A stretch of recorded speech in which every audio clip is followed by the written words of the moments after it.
Hi everyone, it's Rivka Malka. Awesome to be here with you with 21 Journeys. And today we have our dear friend Ariella Wolf joining us from South Africa. Hi. Yeah. One fun thing about having a friend in South Africa is that they have power outages out there. So we're struggling a little with our internet. What's the game plan, Ariella? I'm just going to carry on talking and you'll just carry on recording and then we'll see.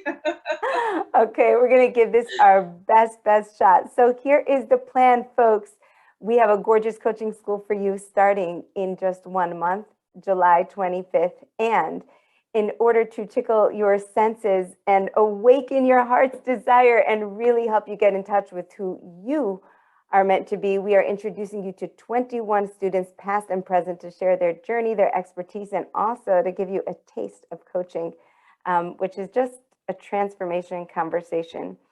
So today we have Ariella, and what we're going to do is we're going to have 10 minutes of interview, 10 minutes of coaching, and particularly I want you, the listener, to listen in when Ariella speaks. She's got some incredible things to say and you can learn from her. And then in the coaching, you can listen in to the coaching and you can learn something about yourself. So all in all, it's going to be an awesome time. Ariella, tell us about you. My journey in healing, I think, has happened really throughout my life, being a child and being aware of emotion. And then when I had the opportunity to studying psychology and wanting to increase my awareness and understanding, always just been very interested in learning about people. And it's interesting, my journey has also been what I call a book journey. There's been so many books along the way that I've learned from. Yeah. And that's also been a journey in my work in this area. I love that. So how did you land up in our school from South Africa? Okay, so it's a really great story. I don't know if I've ever told you it in full. No. So I hope you don't get a fright. No, I can't wait. I'm going to tell you the full unedited version, if that's okay. That's the best. Go for it. So because I, I do have what's called in South Africa a practice number, registration number to be a counselor, but I never really enjoyed the work. Because I guess as I learned from your school, I was working very much from a trauma model, and I found it very negative and very draining. And but so my friends knew what my interests were and how I spoke, and what the books I read, etc. So a friend of mine called me, Haley Cohen. She called me and she said, "I'm doing this course. Please look into it." So I said, "Okay, I'm going to try." So she told me about a Zoom that you had advertised. So I went on the Zoom. And you totally blew my mind. First of all, you were wearing quite a high turban. And then there were these women singers. And I was like, this is not for me. You had entered weird world and you were like, no. I was totally out of my comfort zone. Yeah. And I called Haley. I said, "Listen, I appreciate you want me to do it with you, but I don't think this is for me." And she didn't give up. She said to me, "Listen, log in under my number and listen to 2 of the introductory talks." So I did that. Yeah. And that was it. Once I heard your teichen, and once I heard your content, once I heard the groundedness of your course and how, it was grounded but still reaching high, I got very, very excited. Wow. So that was my journey. It's such a funny journey, by the way. Your journey echoes my journey because I've always had this split identity that I don't know what to do with. So there's nothing to do about it, which is that when people see me, they just think like hippie, ungrounded, and like she's weird. I get that. I used to get that more, but like it's just like you're a specimen type of thing. And then there's like actual me. I'm like, hi, I raised a family. Hi, I started a business. Absolutely. Hi, I'm deep into self-development work at like a meaningful level. There's a brain. And it's confused. I confuse myself sometimes, but I know that it's confusing to others. So like what made you take the dip for yourself? How did you navigate it's interesting what you say, because as I said, initially it was the groundedness of your content. And it resonated very, very deeply with me. as I've learned from you throughout this course, that there's nothing wishy-washy. Everything is grounded in a Masoira and also has very deep psychological proof or background or weight, you know, and it works. And I've seen it work and I see it work. It's worked with me. And, you know, I've experienced it amazingly, and it works with the people that I work with. But what's interesting is that in that initial Zoom that I watched you, you were dancing. And when we did our course, the dancing was something I was quite reluctant to do. So, and then I started to do it. And in fact, like now I've got clients, like I want them to like get up and embody certain things. So I think that was also my growth, you know, like if my nature was generally more grounded. So I hear your, you know, saying that you're holding both, but I think you also kind of were a bit ahead of me on the journey in terms of, you know, expression and also, I mean, like burgundy and paisley, like I'm really enjoying those colors, having watched you wear them all the time. Yeah. And you're very feminine energy. So I think there was a lot that initially in my healing journey, I was still needing to grow with, you know, so. Yeah. Feminine energy can be really scary. It can be so frightening and so like, you know, it can feel incredibly unsafe. As can, you know, male energy can actually be very unsafe. Like, you know, it can be too strong. For those that are listening, you don't have to dance if you come to school, but there is a wonderful, there's a wonderful coaching tool called Embodiment. Embodiment is where you just like get a principle, an idea, or a visceral experience in your body. So for example, you're all familiar with a power pose. That would be an example of embodiment, you know, sit up straight or your hands up, right? That's an embodiment. And then dancing is also an embodiment of expression.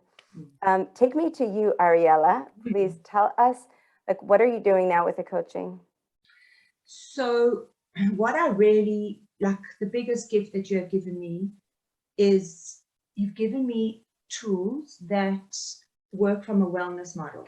And I think it was actually quite a small conversation that you and I think Tsela or Tirza, Tsiva, maybe Tsiva, yeah. So you were talking about if someone is codependent, you know, to sit across from them and tell them that they are codependent, that means that they're supporting and somehow enabling an unhealthy relationship or an unhealthy dynamic happening in someone, you know, that to sit across them and bash them on the head how often they're doing this and to make them feel worse about themselves. That was quite like an aha moment for me, because I do a lot of work with mothers and wives of husbands or children who are suffering with addiction. And, you know, to sit across them, and even when they say, I'm codependent, now I kind of reframe it and say, you're a loving mother. You've just wanted to help, you've wanted to protect. And it's been incredible to watch women gain a sense of their own value, forgive themselves for needing value and for being needy, and to really start understanding and being gentle to themselves.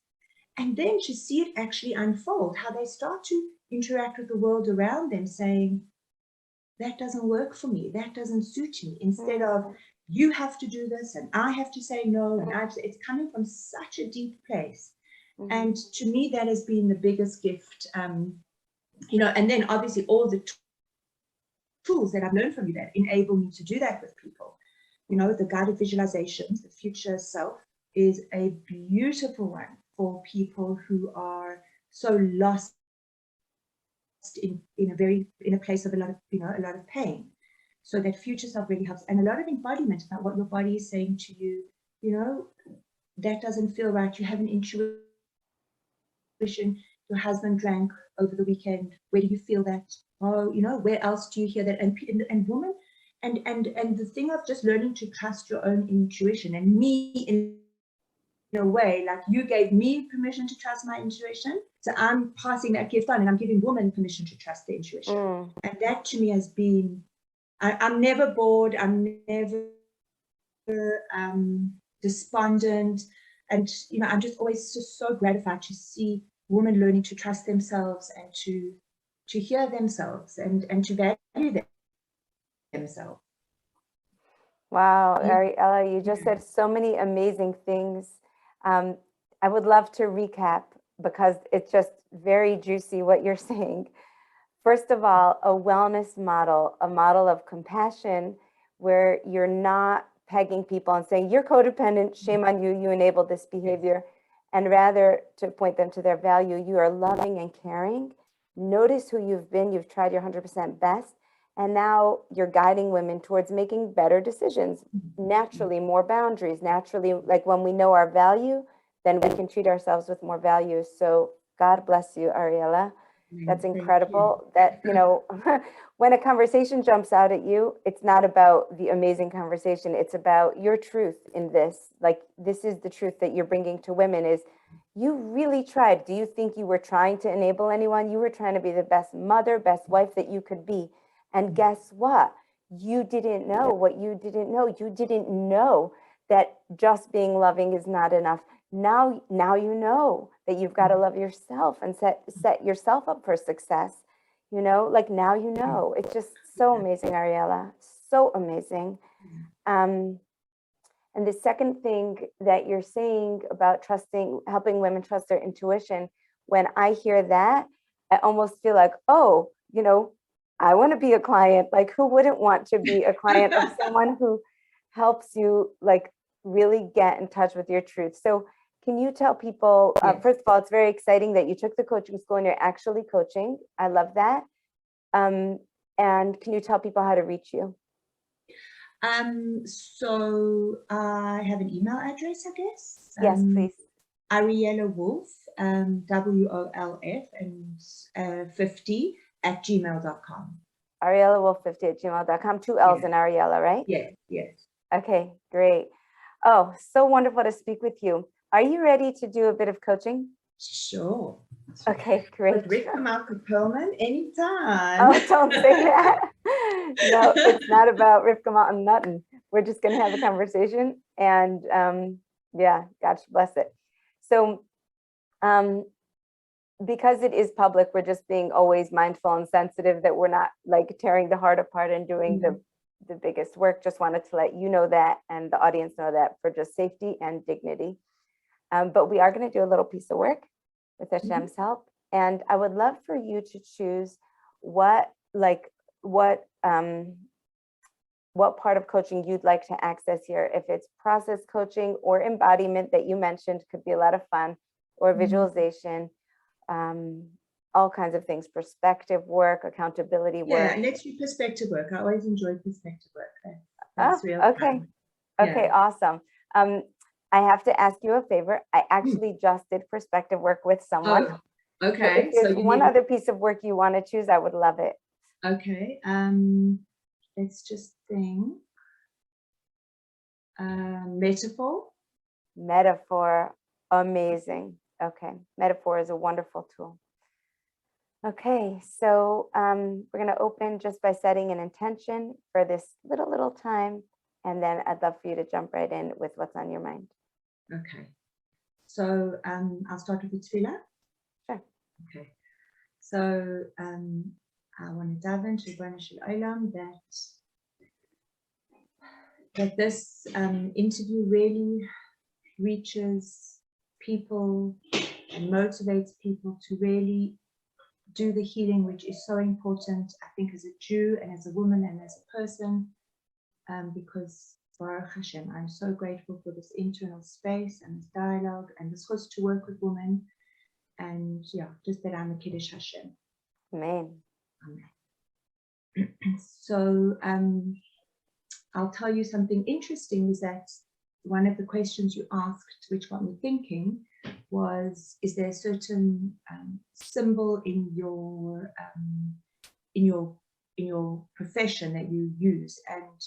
And what I use actually on my letterheads and my business cards that I've printed is a Protea. And so the Protea. I'm sorry, I don't know what it is. Okay, so it's called a King Protea. It's actually a flower. I have a picture downloaded, which I can show you at some point. But sure. It's a very, very beautiful flower in South Africa. I think it's our national flower. And you get white ones, you get pink ones and red ones. I think there are like over 100 types of this flower. It's a very expensive flower, interestingly enough, but I've always been very drawn to it. And I mosaic the Protea quite a bit. And I once was looking at the Protea and it said something so beautiful about it. It said that when there's a fire in our kind of bush area, the Protea seed is then kind of awakened. It's given the whatever it needs, the enzymes to grow, which I always thought was a beautiful idea. And then it also said that it manages to flower and flourish in very poor nutrients soil. Wow. Mm-hmm. And I think that for me, that's quite a symbol of I guess myself in a way, you know. And yeah, so it's just something that came to mind, you know, thinking about this course and this interview with you. Yeah. That's awesome. So I love this. So you have a Protea as your icon for your business because it's this incredible, exquisite flower that actually flourishes in poor conditions and is fed by the enzymes of bushfires. It is very, very powerful. So let's just look at this a little bit more so that you can deepen like your relationship with with who you are and what you're doing with this next step of your life, which is coaching women. Okay. Yeah. So just see this Protea, and I want you to see it before the bushfire. Okay. What does it look like? Excuse me, probably looks quite, well, in my mind, you know, I don't know botanically if I'm correct, but in my mind, it looks quite warm, quite finished, you know. It's oh wow, now I've just got a whole up. Oh wow, okay, now I get it. But it's quite exhausted almost, you know. It's like excuse me, it's I just see it as quite it isn't really flowering. It's almost like just this bare twig that unless you know it's a Protea, you'd actually just, you know, miss it. Whoa. Whoa. Let's land on that for a minute. Really land on that. And if you don't mind, like just breathe into that, find that in your body, the place of you that relates to the Protea as a twig that you can almost miss. You don't even know how special it is. Wow. What's the word you want to put with that? I see like untapped potential almost, like there's like a dream, like an energy that's pulsating. And it's interesting that, like I said, nobody notices it, but the Protea knows it, you know. So I think like I do resonate with that because I think I've surprised a lot of people in life, you know. So, but I think I've always had a sense of my potential and wanting, you know, to achieve this, you know, this and wanting it so much. I want it for other women as well, you know. Yeah. Wow. Wow. The Protea knows its own potential. That's mind-blowing. Mind-blowingly beautiful. And even like before the fire, which I guess is what's going to bring it to its bloom, but even in that space, it's absorbing. And even though the nutrients are poor around it, it's absorbing. Like whether its roots are going deeper, or I don't know botanically what it's doing, right. But it's really like absorbing and absorbing and absorbing because it knows that it has potential. It's going to be a flower one day. Oh my gosh. Wow, that is so moving. It's absorbing because it knows it has potential. Even from the outside, you can't see it. It might just be the roots under the ground. It might be something else, but something's happening even when all looks quiet. And it's exhausted. Yes. So tell me about, as you said, let's keep going with the metaphor. So the fire comes. So the fire, so when I thought of exhaustion, I was like, okay, the fire actually means like sleep and rest, you know, which is like rejuvenation. But the fire, I guess, is also, you know, like this image of forging through steel and you know, the famous mashal of Hashem polishing and polishing until he sees his own reflection in the object, you know. So it's No, I almost don't like, know that mashal. A mashal is a spiritual analogy. Can you give it to us? so it's a story about how God sees us, Hashem sees us as, and I hope I'm getting this 100% right, but Hashem sees us as, there's a pasuk, I don't know if it's in Tehillim, Rivka Malka, you have to correct me, but that we're like, Hashem is like the silversmith and he's holding us over the fire until all the remnants or all the other minerals are removed from that. Yeah. But it's only, and how does the silversmith know when it's ready? So then it's when Hashem sees his face reflected in us. Oh, it's so That's when he gorgeous. knows. Okay. Oh my God. Okay, yeah. So it's Yeah. a beautiful. So I think about that, you know, like, so Hashem is still, you know, and then there may be the fire and the protea may grow, but then it will wither and die, and then it will regrow. You know, the plant is still there. The flowers are, you know, I guess it's the whole protea plant, not just the flower. Wow. Okay. Okay. Hang on to that.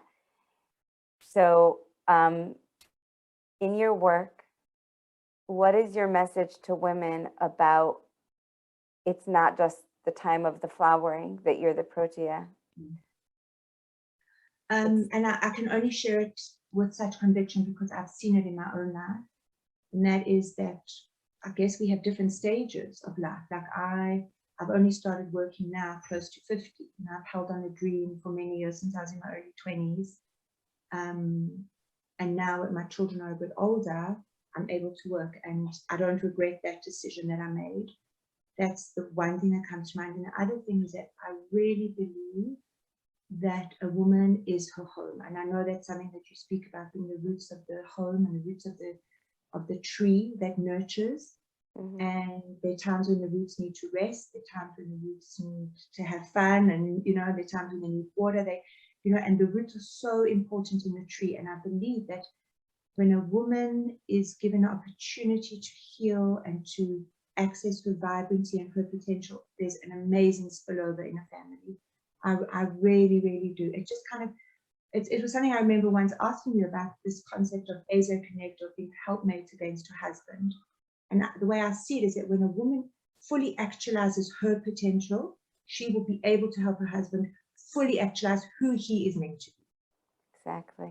And her children. So Yeah. that's, you know, that's something that really informs my work and my day-to-day life. Gorgeous. Wow.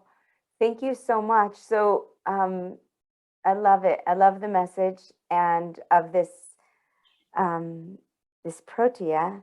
And if you were to have one takeaway for yourself, like anything that you learned from this conversation that maybe is a little new for you, what would that be? So to me, it's the idea that, you know, I didn't really understand fully the concept of how there's so much energy contained in the protea, you know, and that it's actually been absorbing and imbibing and getting ready to flourish and to grow. And I feel, and also like the word I said to which you picked up, like nobody notices, you know, you would miss it. So, and I really do see myself in it, you know, I really do. It's amazing. Yeah, it's quite amazing. Yeah, yeah. All right, everyone. Thank you for listening. Thank you for joining us. And we will continue on with 21 Journeys. Thank you to the lovely Ariella and to the internet that stayed with us the whole time. Awesome. Have a great day, everyone. Bye-bye.